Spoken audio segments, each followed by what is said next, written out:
It's the apocalypse. And it's been taken over by a strange virus that there's no cure for, obviously. And nobody really knows, like, what to do. So the world just becomes basically the world it is now, but with this added twist of it's actually over. Okay. What do you think you would do? Oh, so many things. I'd try to find other people. Try to find food source, water source, shelter. So basically, I'm going to tell you the story of it's a show based off a video game. Oh, okay. So it's going to be weird. It's very weird. Do you know anything about Last of Us? No. Okay. I want to preface this. I've never played the games, so watching the show was very crazy, and I was completely taken aback in a good way. It's starring Pedro Pascal. Oh, well, it just got interesting. The show starts out in episode... We're going to go episode by episode. So this is episode 1 that I'm saying. Now, is it like a video game character, or is it like real life people? Real life people. It's actually Pedro Pascal. Ooh, okay. I might have to watch this. I binge watched the series probably in 2 days. I could have done it in a day, but I had other things to do. It's honestly so interesting, and if you haven't seen it, you should, because season 2 is going to come out soon. So maybe if this is actually interesting to people, we will do season 2. Okay. So the episode starts out in 1968, and the scientists are talking about, you know, different types of things that could possibly end the world. And they're on this, like, old, you know, like how the old talk shows used to look, you know. Well, they're all of the scientists are talking, and the one guy's kind of like, yeah, this stuff's not that big of a deal. I mean, there are things, but nothing is super gonna, you know, cause the world to end. Except for one scientist who completely just makes everybody go silent when he starts talking about a fungus. Fungus is the only thing that could possibly end us because it moves so rapidly, and I want to preface that I'm not a scientist. I don't I don't study fungus. So if I get anything incorrect, I apologize.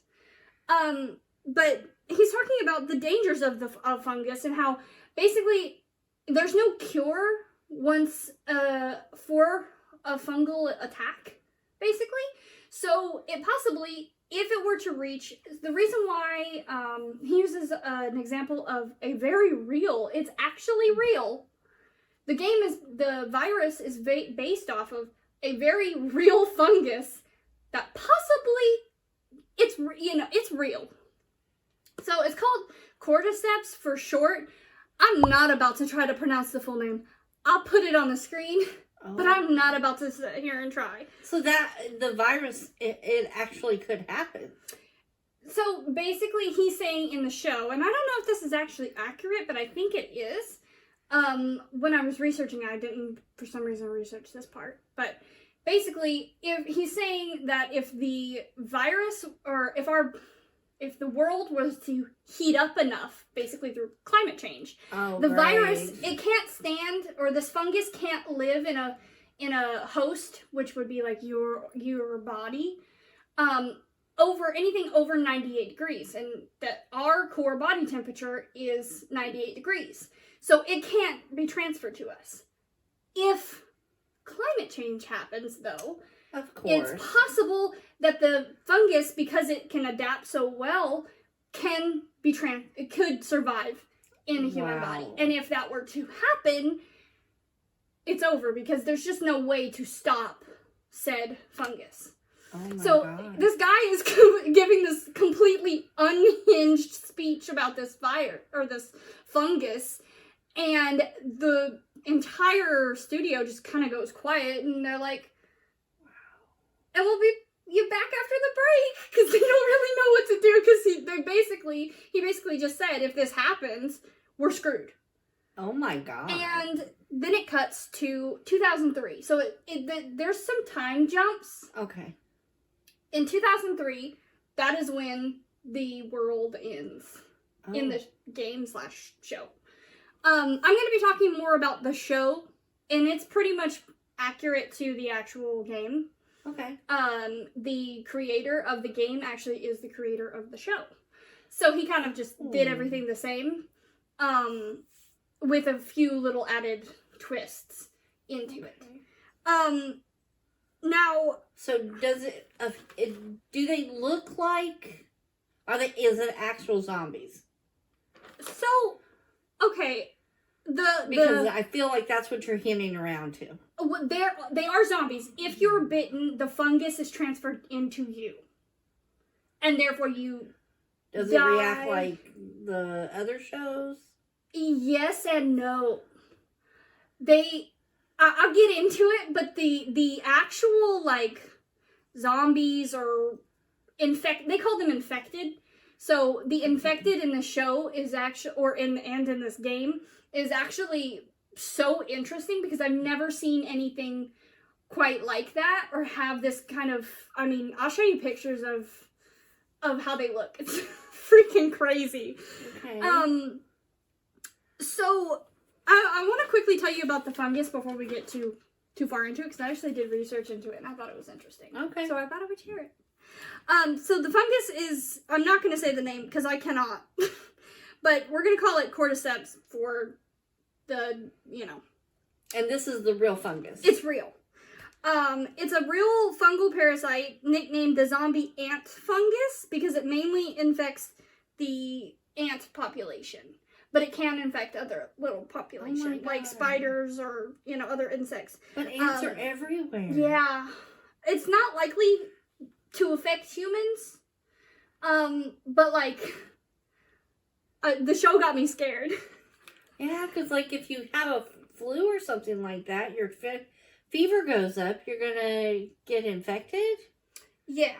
And so, we're going to cut from 1968 to 2003. So, we meet our main character, and originally it starts out with a girl. This teenage girl wakes up, and, she's looking for a pancake mix. She's trying to make her dad, played by Pedro Pascal, some pancakes for his birthday. It's his birthday today. Now, which is heartbreaking. She'll find out here in a little bit. But, it's his birthday, so she's trying to make him some birthday pancakes. They don't have pancakes. So, they're just eating regular, food. And Joel, Pedro Pascal, is very, he loves his daughter, but is like, it's very much single dad vibes, Okay. We don't know how the mother passed away, but the mother is no longer in the picture. Okay. And we're introduced to Uncle Tommy, his brother. Okay. Sarah, spelled with an H, is his daughter. And she goes in and she goes into his room, steals some money and his watch out of the thing, out of his dresser drawer. And as they're getting ready for school, because she's got to go to school, he's got to go to work, he's a construction worker. And, he tells her, I'll be home by 10, don't worry. By 10? By 10. I'll be home by 10. How old is this kid? She's a teenager. Oh, okay. I was thinking she was, grade school. No. She's like, teenager. Well, if she's stealing money and watches, so. That has a purpose. It's actually very drug problem. No, it's very sweet.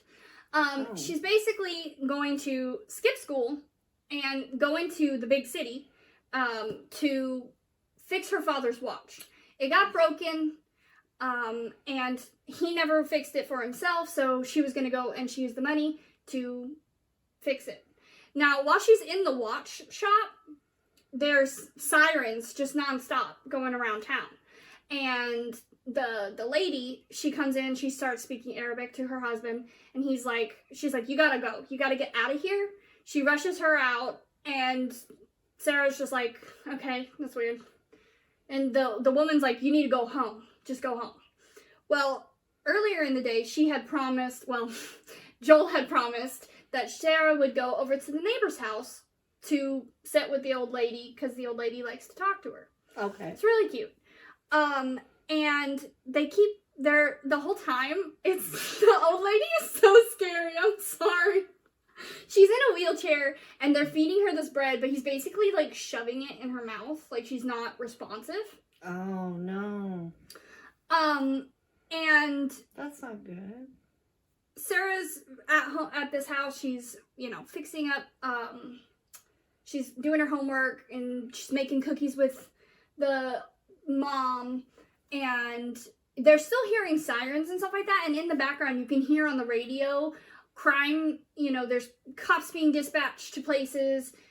Something might not be right.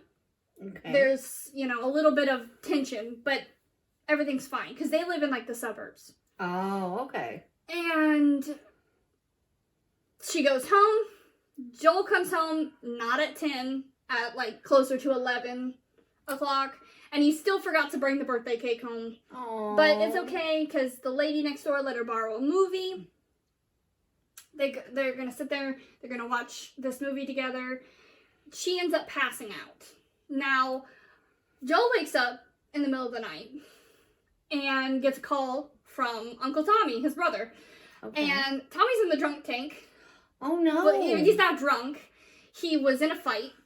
He's like, you gotta come get me, because if you don't come get me, then I'm gonna be here all weekend, because you know how they leave for the weekend, so you gotta stay till Monday. And he's like, you gotta come get me, I don't want to be in here all weekend. This dude at the bar started going crazy at the waitress, and I had to, I was protecting her. And so Joel, he puts Sarah in her bed to go get Tommy.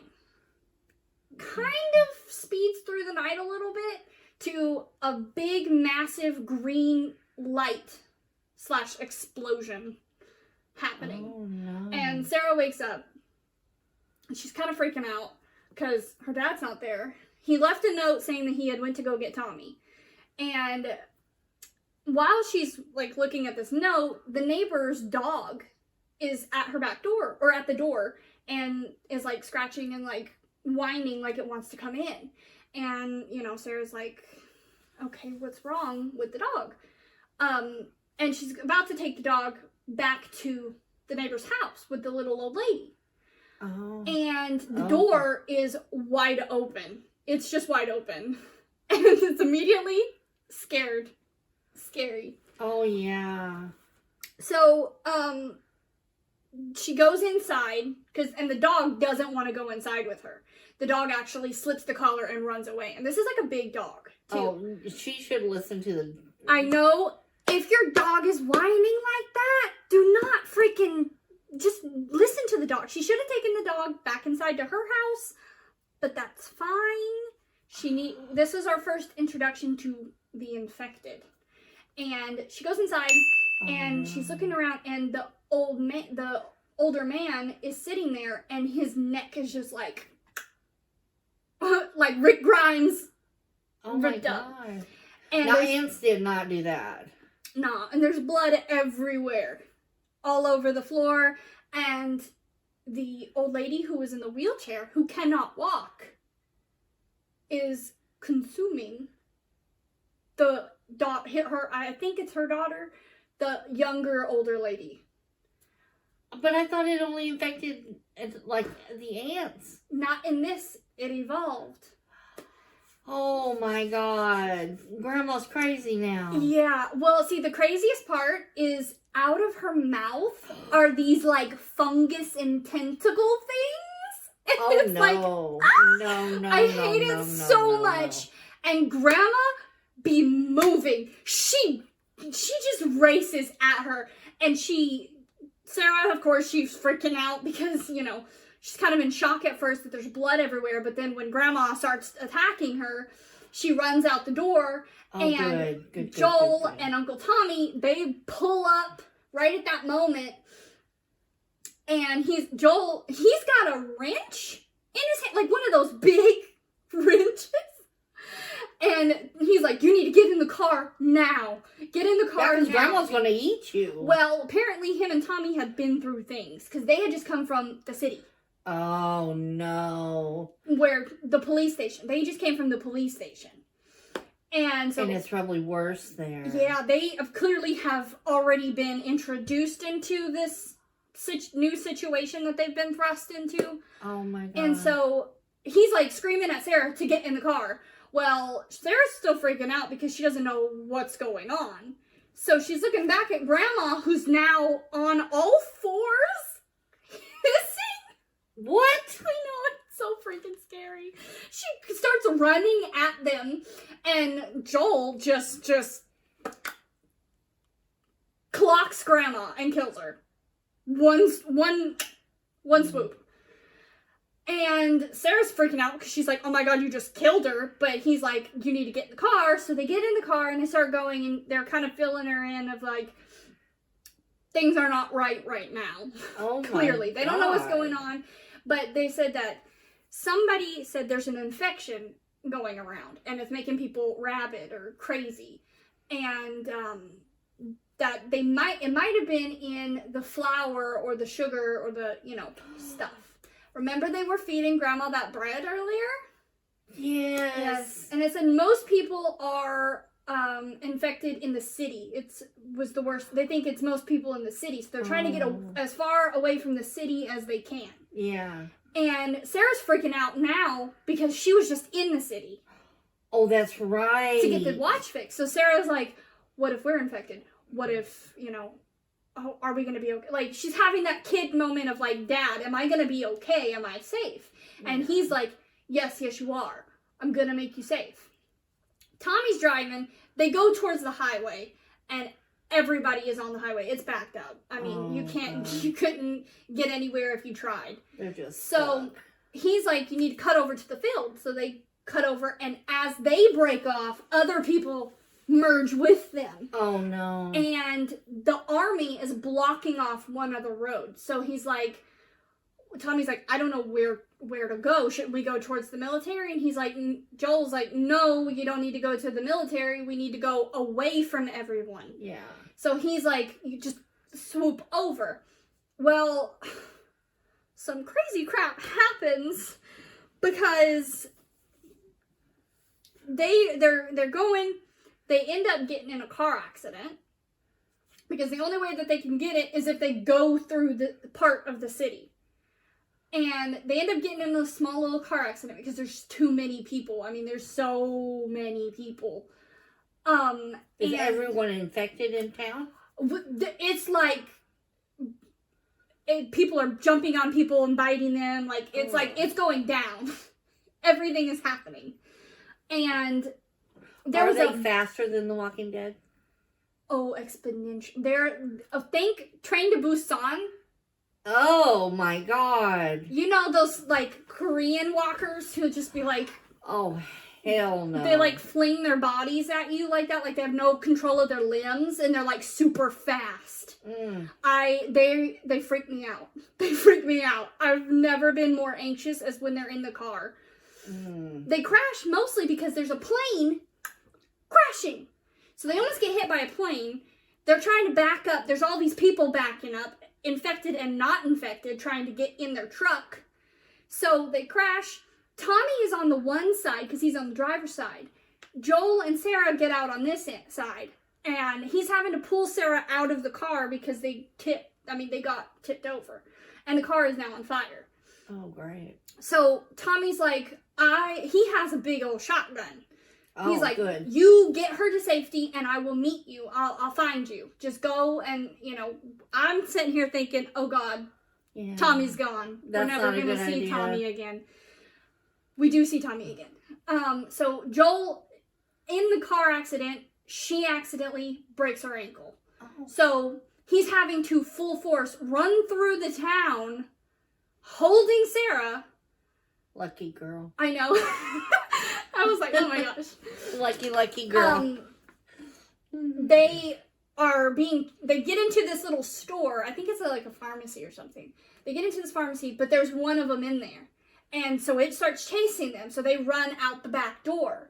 And they're trying to get to safety. And there's a soldier in the field. and he's like got his, you know those the flashlights on the big old guns. Well, it's like shining right in Joel's face, and he's like, "We're not infected. We're not infected." And he's like, "What's wrong with her?" You know, because like, why can't she walk? And he's like, "It's her ankle. She hurt her ankle." And the soldier pulls out his little walkie, and he's like, "It's 2 civilians. You know, one of them." And he's like, "Oh, the injury is her ankle." And then you can't hear what's being said, but he cocks his gun and he has to shoot them. Oh. Because apparently the government has said to shoot everyone. So Joel's like, we're not infected, like, stop. So the guy starts shooting. I mean, it's an AK-47, I think. Oh my God. He starts rapid firing at them, and Joel moves like this because he's cradling Sarah. They move like this, and he throws, and right as the guy comes back up to shoot them, the guy gets shot in the head. My boy Tommy pops back up. He saved the day. But unfortunately, Sarah because she was in front of Joel, she got shot right in the stomach. And there was no way to save her. She basically died. But in the fall, his watch that she had just broken broke again. So it broke at the exact time of her death. Oh. On his birthday. I forgot it's his birthday. It's his birthday. Now, oh no. After this moment, we jump 20 years in the future. Oh God. Yeah, it's a big time jump. The creator of this game really, really loves time jumps. Yeah. But we go from seeing, kind of like happy-go-lucky Joel, who's a little bit, he's a little bit of a tired dad, but he's, making jokes and stuff like that, to I don't care about anyone, I don't care about anything, Joel. Yeah, he lost his baby. Now, Joel is working, so basically, there is a government, this is different in the sense of there is a government in this world. And there are factions of people who live, they call them in the QZs, quarantine zone. Okay. So there are QZs set up all over the United States / world. Okay. So there are safe zones that you can go. But we're introduced to the safe zone by this little child, walking up to the gates, and they're like, get the kid in. Now they roll the kid in a wheelchair strapped down. Oh. And they're like, hi, are you okay? And they put this little machine up to the back of his neck, and it like stabs him a little. And it turns red. And this police officer, or this soldier woman, is like, I'm going to get you some toys. We're going to get you some, food and nice clothes, and everything's going to be okay. I just got to give you some medicine first. So they shoot this little medicine in the little kid's arm. And we don't see this kid again until we're introduced to this, 2023 Joel. Okay. And he's adopted this kid. No. Oh. 2023 Joel. Basically, they have these things, they're cards, they're basically currency. The more cards you have, the more things you can buy, like food, water, shoes, things like that. And in order to get them, you have to do jobs, like in the real world. But the more jobs you do, the jobs are not fun jobs. These aren't like, I'm a cashier. This is like, he's working a job where basically they take the dead bodies and they burn them. And this woman, she opens up the back of the truck for the new arrivals, and we see the sneakers of the little kid. The red light indicated the child was contaminated. It had been bit. So they had to kill the child. Oh, no.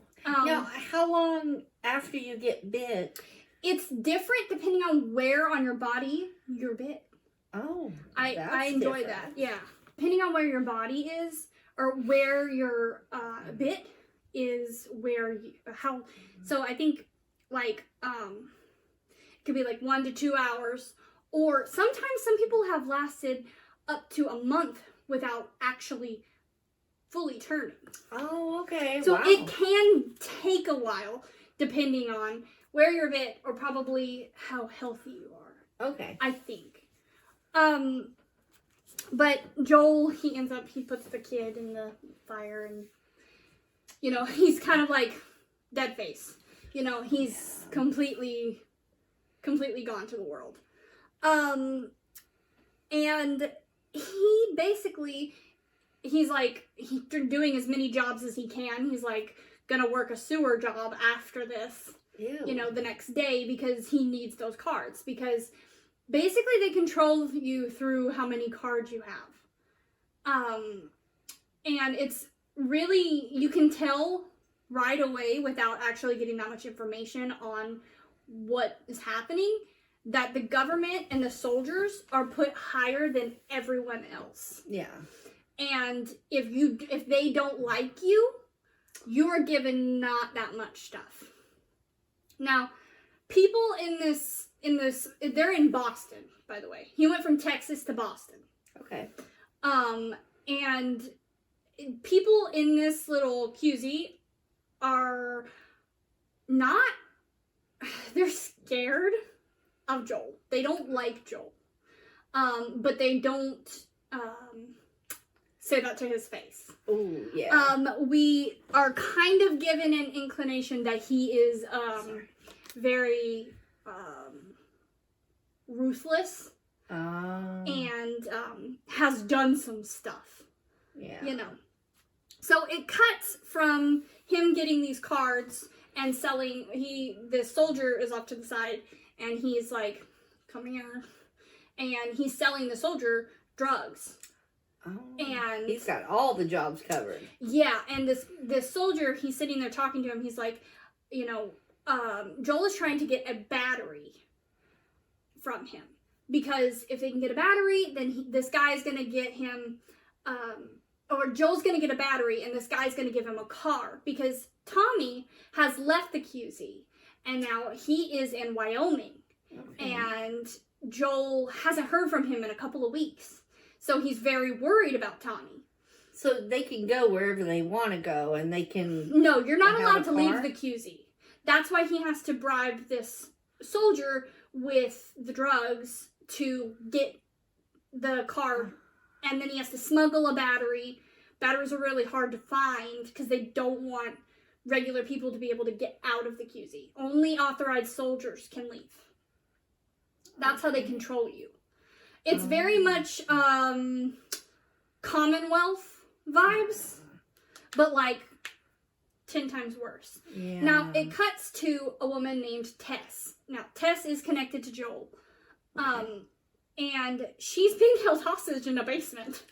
And this guy, she's got bruises all over her face. And this guy, his two little henchmen guys, have beat the hell out of Tess. Because this guy was supposed to sell the battery to Tess and Joel, but he took their money and sold the battery to someone else. Oh. And spent the money so they can't get it back. Okay. And Tess is like, "Listen, you gotta just let me go. It'll be fine. It's not that big of a deal. I don't care that you guys beat me up." And the guy that she's talking to is, his name's Robert.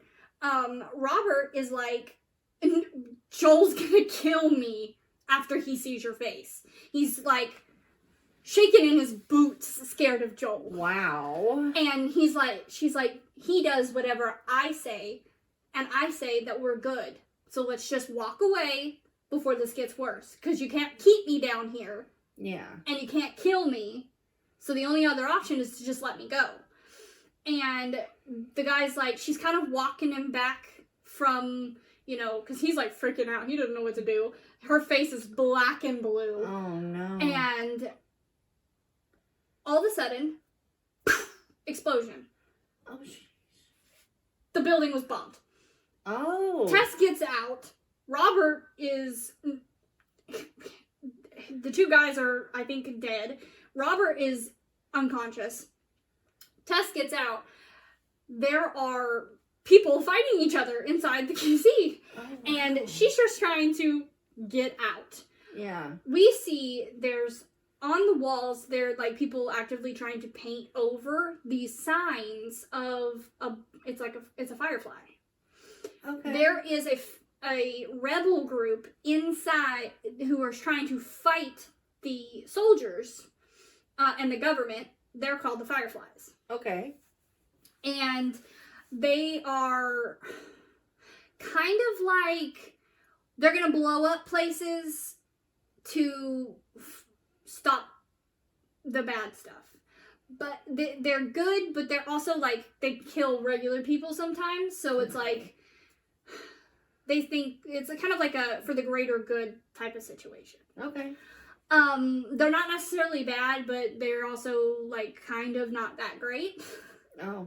In my opinion. And so these soldiers, they're coming down one way. Fireflies are over here. Tess is in the middle. She's like, I don't know what the hell to do. So she just puts her hands up and she's like, they're shooting, and they think she's a firefly. Oh, no. So she gets taken down and is put in lockup for the whole day. Cuts to, we see, kind of jumps a little bit, and we see there's a girl who is who's chained to the floor in this room in this house, and she's like actively trying to get out of this, her chains. This woman and these two other guys come into this room, and she's got a clipboard in her hand, and the girl is like, you need to let me go. Like, I can't be here. Let me go. And the woman, she says, stand up, count to 10 slowly. And the girl is kind of like being really sassy, which I love. And then she's like, state your name. And before she can even get it all out there, she's already, my name is Victoria, 1, 2, 3, 4, 5. And she has to hold her hand out in front of her. And the woman, just without saying anything, leaves. And this girl, Victoria, is like, let me out. I'm not supposed to be here. She's chained to the floor? She's chained to the floor. They have her tied up. And, and we there's no context, so we don't know who she is yet or what this situation is, but we know this child's being held captive. Wow. And my bottle, I'm sorry. So they go, and it cuts back to Joel. He goes into his apartment. It's a very crappy apartment, but clearly this is all that is available to, them in this place. It's very, very much the poor get nothing and the soldiers get everything. But everyone has their own, apartment. I think if you're lucky thing. enough to get an apartment, then you get an apartment. Oh, okay. But clearly everyone's scared of Joel. Yeah. So he got one. And Tess comes in, she's like she cuddles up to him, and then they wake up in the morning and he's over there making coffee. She comes in, sits down, and he's like, what the hell happened to your face? Like, he's freaking out. And she's like, it's okay. These kids beat me up. It's fine. And, then she has to break the news to him that Robert sold the battery to somebody else. And he's like ready to go and murder this man. Rightfully so, because he's a little rat. Yeah. But Tess walks him back on that. And she's like, we're gonna get our battery, we're gonna, and get the money back, and we're gonna, and we're gonna be, I would like you to hurt him. Because, look at what happened to her face. Yeah. And she's like, but if you go in there and you start, making a fuss, he's gonna run the second that he sees you. So we have to do it quietly so that, it all works out. Because there are different, Joel is a trader, so basically he trades stuff back and forth between people, which it's not really thought very highly of. But there is also other, little things that people are, that are worse than that. Okay. So they set out to go and figure out where Robert sold the battery to, because they're going to go and take it from whoever he sold it to. So they're going around doing their little spy stuff. They eventually find the building that has the battery in it. And when they get there, Tess is trying to like push up on the door, but like something's blocking the door, and that's weird because it wasn't like that before. And so she, busts in, and there's a dead body on the floor. There's bodies everywhere. Clearly a fight just happened. And they hear some rustling in the hallway, and so they both have guns even though you're not supposed to have guns.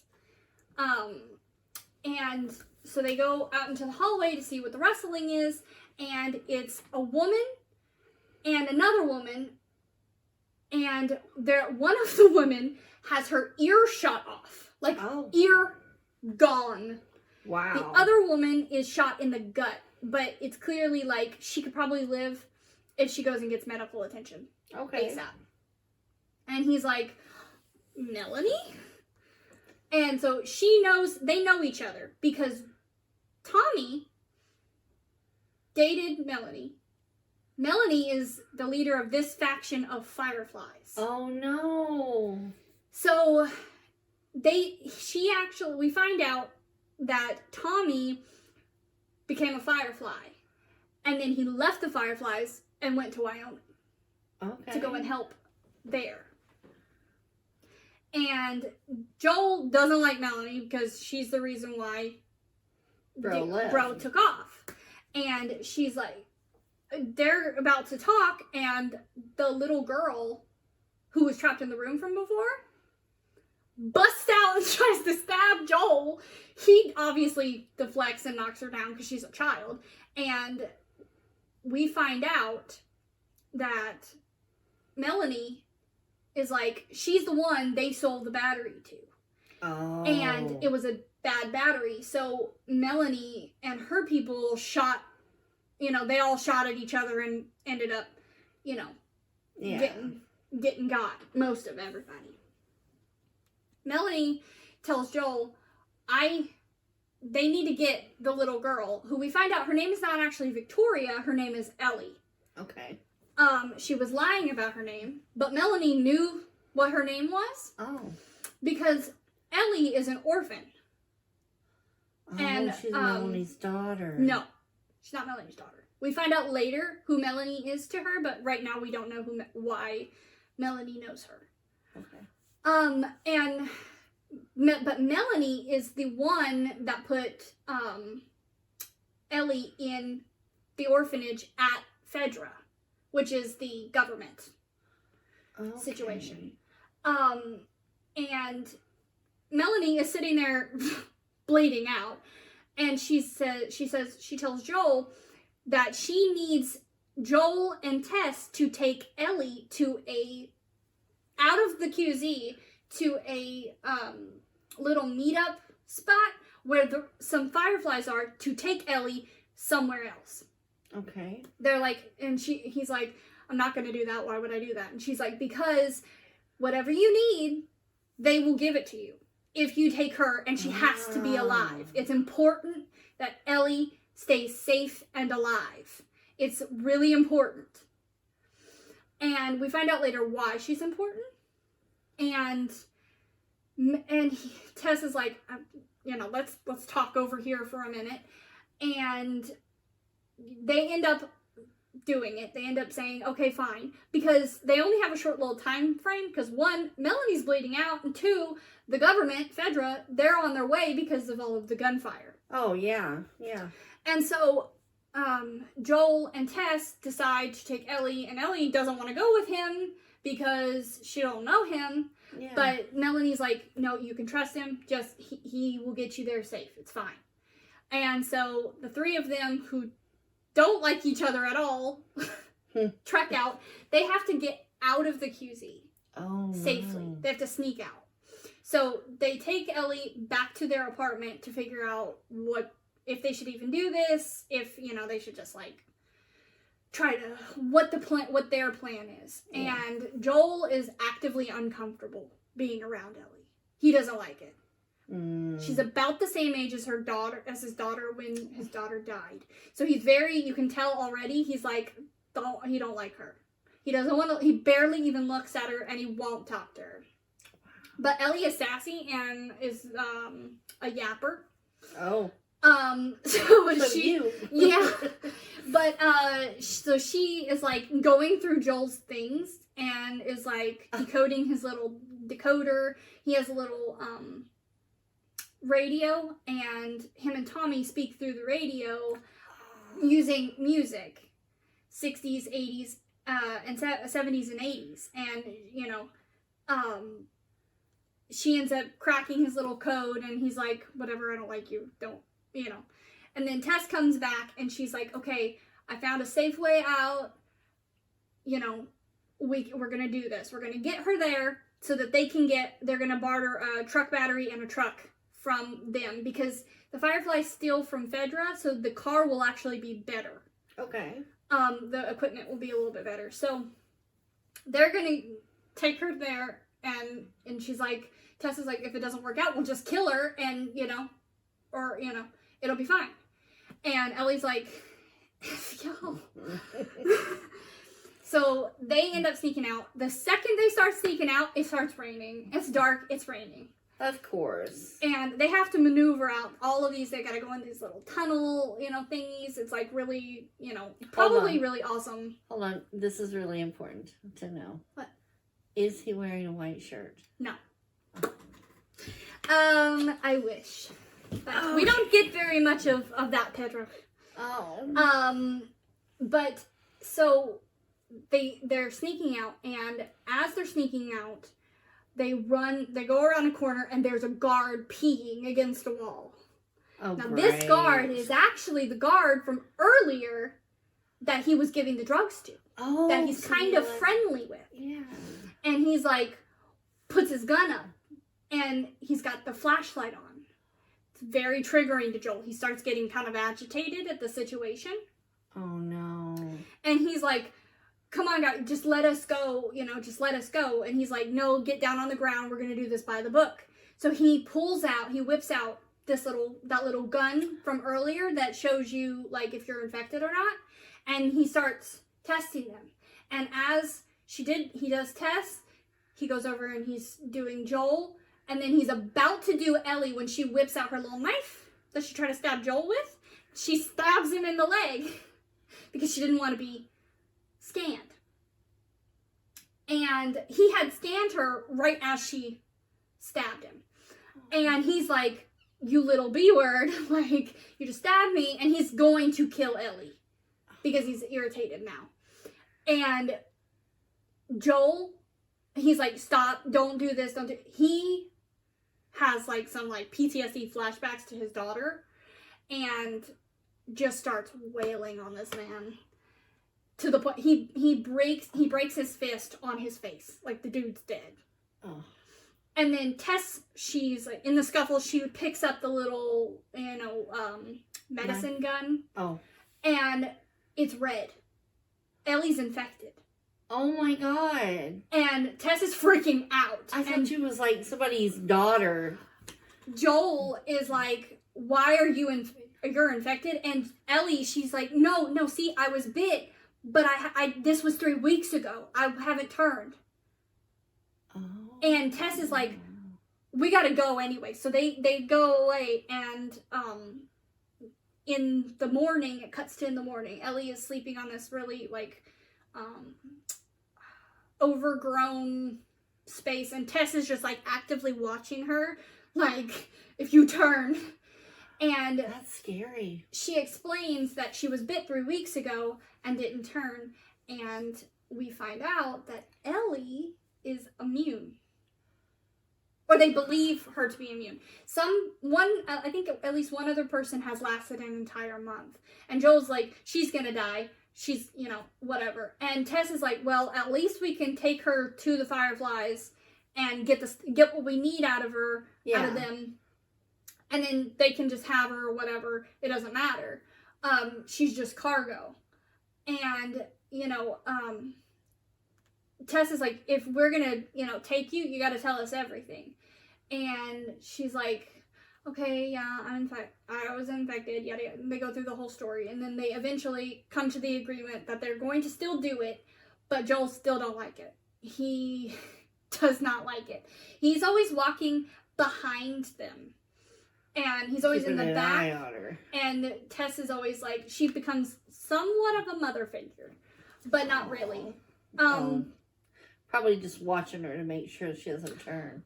Well, Ellie's like still really young, and she understands that, so she's like, sometimes she's like holding her hand when they're trying to go through things. They're being very cautious of her, but also they, Joel, you can tell he'll say something snippy to her, and then like he didn't mean to say it mean, and then he knows that he probably hurt her feelings, but he's like doesn't want to say sorry.